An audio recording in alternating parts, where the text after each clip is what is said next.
Today, I'm going to invite you to make a list about yourself. I want you to grab a piece of paper or your phone and write down 10 things about your bass playing. The first thing on the list should be the thing that you feel the best about, what you are most talented at. Number 10 is going to be the thing that you need to work on the most.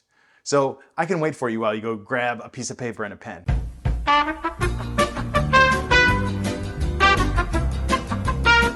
All right, welcome back. So we've got this list of 10 things, and I'm going to share on the screen with you a quick list of something of mine, right? At the top, something I feel good about. At the bottom, something I really need to work on. Now, with this list of 10 things, what I want us to do is flip it upside down. Number 10 becomes the first thing you need to work on. Number 9 is the next, and so on and so forth. This is one way to decide how you should choose what to practice. So let's talk more in depth today about practicing. What we should do, how we should do it, and some motivation to go forward. Welcome to Learn Jazz Bass with Matt Rybicki. I'm happy that you're here. We are talking about practicing today, and as I said, you can make this list of 10 things about yourself and flip it upside down. You can also just randomly choose 5 to 10 things that you really want to work on. That's fine. It's really, really important to be motivated, to want to practice, first and foremost. If there is something that is not interesting to you in a way that is truly like makes you want to crawl into bed and not do it, don't do it. Really, truly. There are so many things to work on. Don't worry about if there's something that you really can't stand, because there's plenty of things that we do need to work on, right? So now that we have this list, we actually might want to redo it. Of course, we should remake our lists as we progress anyway, but you might want to redo it right now and thinking about a variety of sort of big headings as we think about all the hundreds of things that we need to work on as musicians, right? We've got 3 main things as far as I see it. There is technique, so the mastery of your instrument, things like intonation and sound and dexterity. Then there's content, which has to do with vocabulary and licks and bass lines and so on like that. And then there's general musicianship, ear training and repertoire harmonization and theory and so on and so forth. So those 3 things can be, a way to look at what you want to choose if you're trying to sort of get a broad spread across what you are choosing. But the idea is that this is for you. There's nothing I can actually tell you unless you are my private student. There's nothing that I can tell all of you that will cover everything that you need to work on because you are you. So giving you a tool to think about making those decisions for yourself is really important. If you wanted to as well, or in addition to those things, you can also think about sort of broad jazz skills. And what I mean by that are like rhythmic feel, soloing, accompaniment, walking bass lines and bass lines that go with Latin tunes and so on and so forth. And also like ensemble playing, right? These are things that are really critical to jazz playing itself. And it's also helpful to keep in mind broad sort of musical qualities, consistency, your delivery of how you're actually playing what you know, creativity, risk, sophistication, all these kinds of things that we value in art in general, you may want to put some focus on or shine a light on. But again, all that said, it's okay if you just go like, I have 3 things that I really want to do, and that's my list, and that's fine, because that's going to change as you progress, and that's completely fine. There's no way to completely encapsulate everything that we need to do. I have tried and failed miserably. You've got to focus on some things. And the question is, how do I make that decision about what to focus on? I'm trying to give you these things to think about, but in short, the idea is just pick something, anything, and stick to it. The things I would say cover everything is be sure listening is a part of your day in some way. If it needs to be part of your practice, great. Try to split up those things in a way that makes sense and do it as often as possible, or at least on a consistent schedule. Those are the must-dos of all these things. As I've said before in other videos, it's really helpful, at least to me, to really make a distinction between content and technique. So information or application of that information. To me, when I'm clear about what I'm thinking about is, where it falls there, it helps me to stay motivated and understand what my goal is when I separate those two things. But the idea is to not lose sight of the broad thing, the broad goal, which is like, we want to improve our musicianship. Now, but that said, speaking of broad goals, we don't want to go so broad that we lose the ability to sort of measure or monitor progress. And this is certainly something you've probably heard before. If you just say, I want to get better at walking bass, that's way too vague. Really try to drill down into something specific. So I want to transcribe one chorus of this, or I want to transcribe one bar of this. Those kind of small goals are really going to help you to stay motivated going forward. So once you've chosen what you want to practice, let's talk now about how to practice. As I said earlier, there's so much we need to work on. The goal is to just start working. Choose something and start working, almost in a mindless way. Once you've decided on what you're going to do, don't think about it anymore if you can, because the work will pay off and there's always something else to work on, and you can't do it all at once. Importantly, and I think this applies to everyone, no matter the length of time that you're practicing, if you are a student in music college, for example, a university, you should be practicing minimum 4 hours a day, 8 hours, 8 hours. Myself and many of my colleagues practiced that amount of time when we were in school. If you've got 6 hours, you can still apply this as if you've got 30 minutes or 1 hour. And that is to just simply take those things and split them up in a very concrete or discrete way so that you have parameters that you can fulfill and feel satisfied. Meaning, if you've got 3 things in 30 minutes, you can split them up evenly, obviously, 10 minutes each. If there's something that needs more time, you can give it more time. So the point is just to take the things that are your goals and split them up either evenly or in a way that makes sense. And stick to that as much as you can. Besides preparing for a good experience, you should also be reviewing regularly what you're doing. And you can keep a log, like just a traditional sort of log if you want. You can write things down on paper, obviously, keep it in your phone. So you can click off like I did this day, and then make notes also about what worked or what didn't, what you want to change and so on. Basically keep a notebook of some kind to log your progress and to make sure that you're, on track with what you want to do. There's also, of course, the factor that you probably have heard of the importance of regularity and practicing regularly. And that also has this sort of mathematically exponential benefit. It's been said 100 times, I'm going to say it again. You cannot spend 5 hours on one day and make the same progress as if you spent an hour for 5 days. There is just no way that it happens. You cannot cram this information. So if you are able to succeed at 5 minutes a day of one of the topics, you are going to see progress no matter what. And remember too, if you haven't already thought about it, try to get creative about other places to practice if you need to, if you're really pressed for time. And there's anything that you can work on away from your instrument, spend some time doing that. If nothing else, right? Thinking about practicing, as you also may know, they've had scientific studies, the actual act of consciously imagining practicing will actually also have benefits. Visualizing it, the visualization thing is really helpful. And so I would say that can be part of your experience too. Of course, there's going to be bad days. Of course, you're going to fall. Of course, there's going to be failures.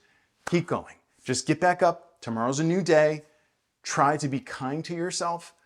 As other people have said about other things, think about talking to yourself as if you would talk to a child. Treat yourself as if you would treat a small child. Kindness, understanding, compassion, wisdom, and so on and so forth. Direct that towards yourself if you can. So as I mentioned, you can have a very complex log, a very complex plan. It doesn't have to go very far in terms of time, but let me show you on the screen here something from a period of time that I did some years ago where I'm trying to really be very, very clear about the the big topics that I want to hit in my practice day, and then within there are some options. I can, here's the big heading, and then I could do this day or this day. It doesn't kind of matter so much, but I definitely need to hit this broad topic. So using that as, I say, like a logbook, like this is what I'm trying to do every day. I'm going to check it off every day, and so on and so forth. You can put that on a dry erase board, put it in your practice space. You can certainly leave it on your phone, but as we all know too, having something physically visual to look at can be really, really helpful. So just having that up on a board or print it out and tape it, near your instrument, like this is what I'm working on every day for this period of time, is very, very helpful. The act of digging down into those topics as to like, what do I really want to practice, can open up new ideas and new choices for your log, for example, or for your plan.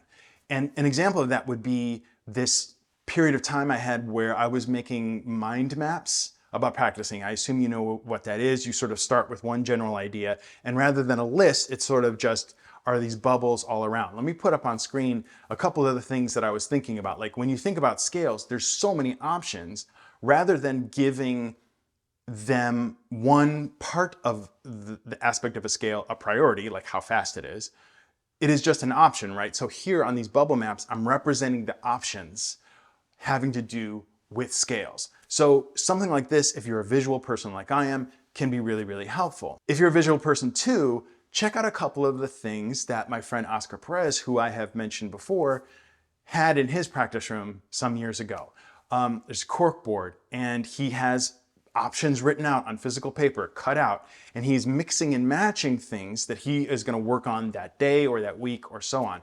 And it's nothing revolutionary, but the idea is to sort of make the experience of the plan and the experience of the structure of the practice thing interesting, motivating, creative. Oscar also had something that he was working on last year where it was 100 straight days of practice, and it was a minimum of 1 hour. So at least 100 days straight of 1 hour minimum, no matter what. And sort of to illustrate that, I went to visit him when I had a gig in New York last year, and he lives in New Jersey, and I was staying with him at his house.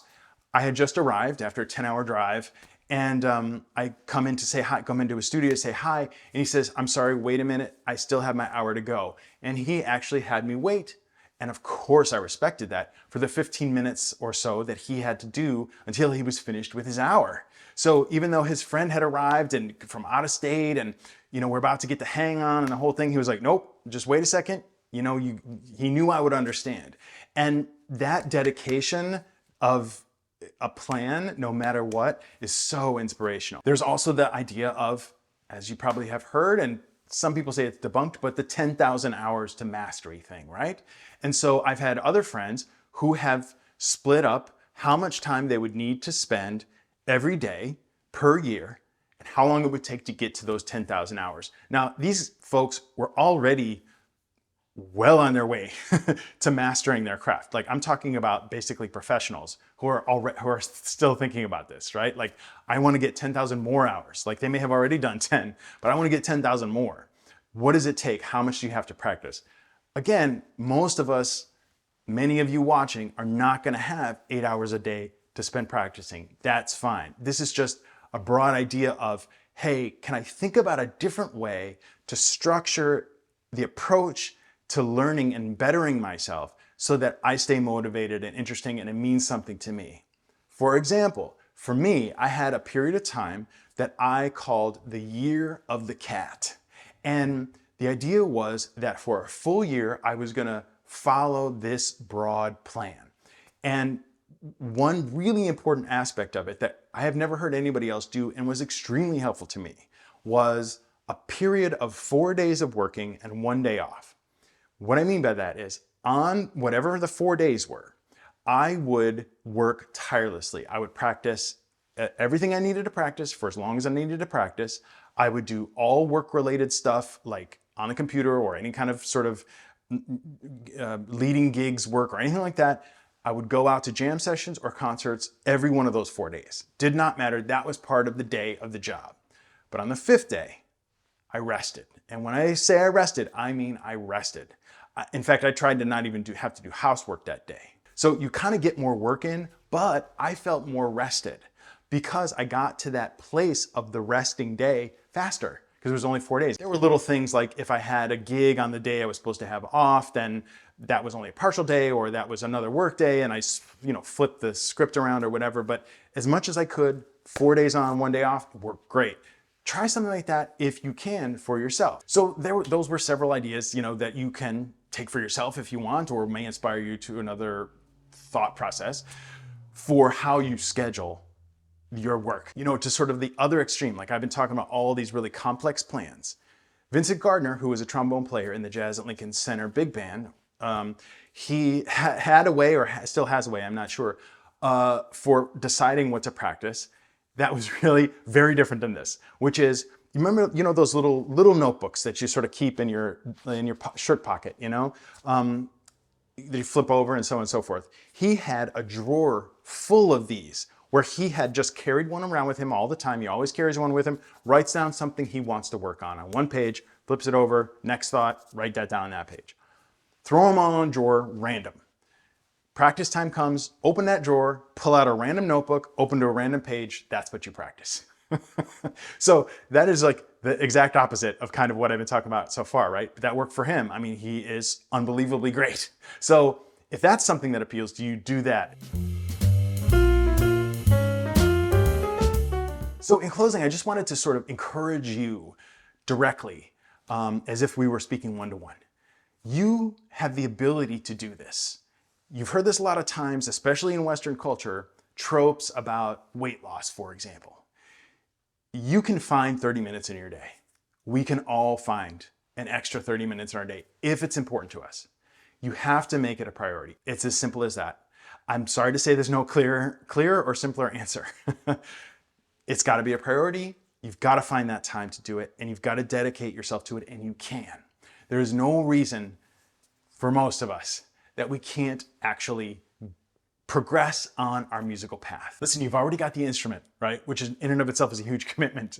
You've spent time listening. You spent time watching videos. You spent time thinking about it. You spent time fantasizing about playing.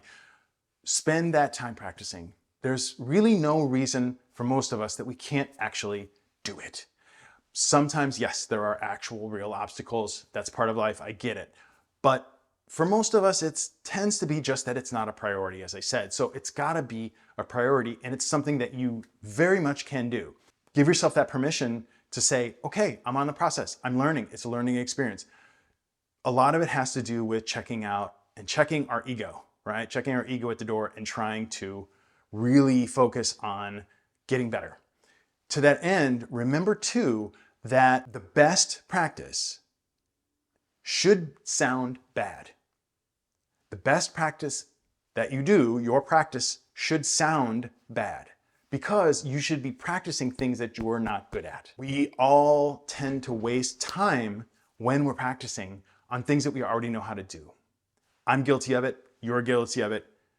Let's stop it, okay? Really, when you have that time to practice, and especially if you barely have any time, you should be focusing only on the things that you cannot do or you're having a hard time with. Don't waste time doing something that you already can do. Reap rewards when you commit to yourself to do this kind of thing.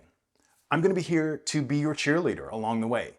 You can always come to me for questions. I hope that I can answer them. I'll do my best. Specific things about practicing or something else. It's not necessarily the easiest journey, but it is so worthwhile. And I wish you all the best in this practicing thing. Please add more questions or comments.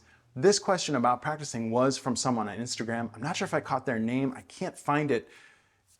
If they see it, thank you, Instagram person who asked about daily practice. I hope that this was helpful for you and for those of you who are watching as well. Thanks for being here. As always, please like, subscribe. There's a PDF below. And remember, straight ahead and strive for tone.